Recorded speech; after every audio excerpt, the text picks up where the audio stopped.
Hello, and welcome to another episode of Unfinished Business. My name is Rogette Harris, and as we all know, 2020 is the most important election of our lives.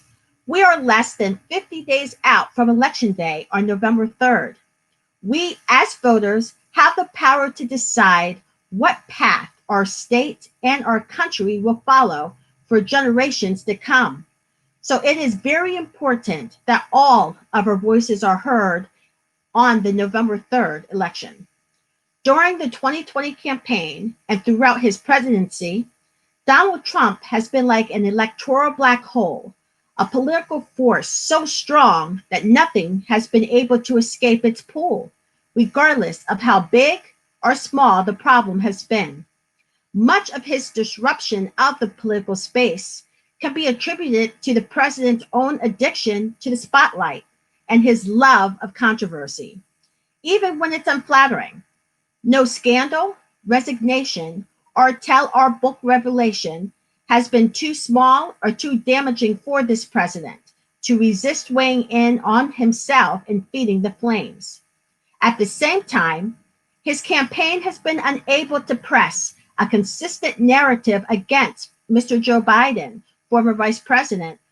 They keep going back and forth between labeling him as being either too feeble or too radical to be president. Which one is it? For months, Joe Biden and his team have bet that the president is on a self-defeating path. And if it was anyone else, I would agree. But the pace of the former vice president's travel, while picking up, has been very light. His events are smaller affairs where masks and social distancing are mandatory, which is good. While the Trump campaign continues to knock on doors, Mr. Biden's organizing team has been entirely virtual. The let Trump be Trump strategy raises an obvious question. Is Mr. Joe Biden making enough of an affirmative case for himself?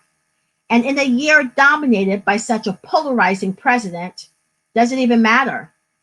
Democratic campaign officials defend their approach, saying that the limited schedule demonstrates the contrasting leadership styles of Joe Biden and President Trump. The Biden campaign feels comfortable on how they are reaching out to their voters, not just Democratic voters, but also independents and those Republicans that don't feel they have a place in the Republican Party anymore. The Biden campaign wants to make sure that their actions meet their words and that they are good role models during this COVID-19 pandemic.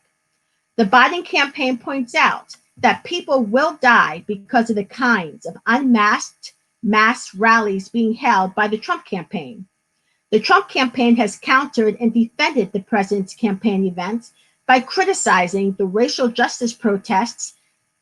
If you can join tens of thousands of people protesting in the streets, or gamble in a casino, or burn down small businesses and riots, you can gather peacefully under the First Amendment to hear from the President of the United States, a Trump operative says, of the indoor rallies, which defy state, local, and federal guidelines of both Democratic and Republican states.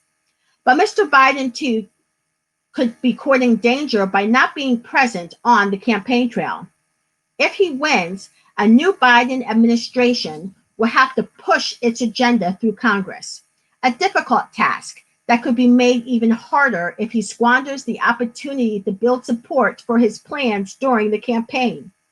Having Mitch McConnell continue to be the U.S. Senate Majority Leader will do Joe Biden no favors. And if he loses, Mr. Biden's low profile will certainly be cited as a reason for his defeat.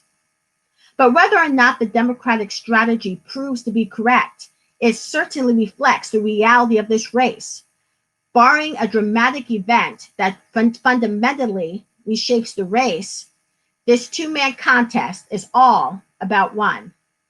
Now, here in Pennsylvania, voters can now vote by mail in the comfort and safety of their home during the continuing COVID-19 pandemic. If you have not yet requested your mail or absentee ballot, you still have time to do this at www.votespa.com. Once you receive your mail ballot, There are steps to fill out and have your voice heard. Number one, complete your ballot. As soon as you receive your ballot in the mail, complete your ballot and seal it in the return envelope. Number two, complete and sign your ballot envelope. Sign the outside of the ballot return envelope. Be careful to sign your envelope in the correct spot. Number three, return your ballot. Return your ballot to your county election office as soon as possible. You can deliver your ballot by mail, which will have already come with a return stamp, or you can actually hand carry and take your ballot to your county election office directly. Now remember, if you personally returned your ballot, you must do it. No one can do it for you. And number four, all ballots must be delivered, not postmarked, but delivered by 8 p.m. on November 3rd, Election Day.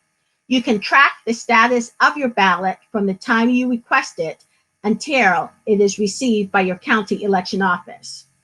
Due to a slew of lawsuits and other issues, Pennsylvania has not finalized its ballot.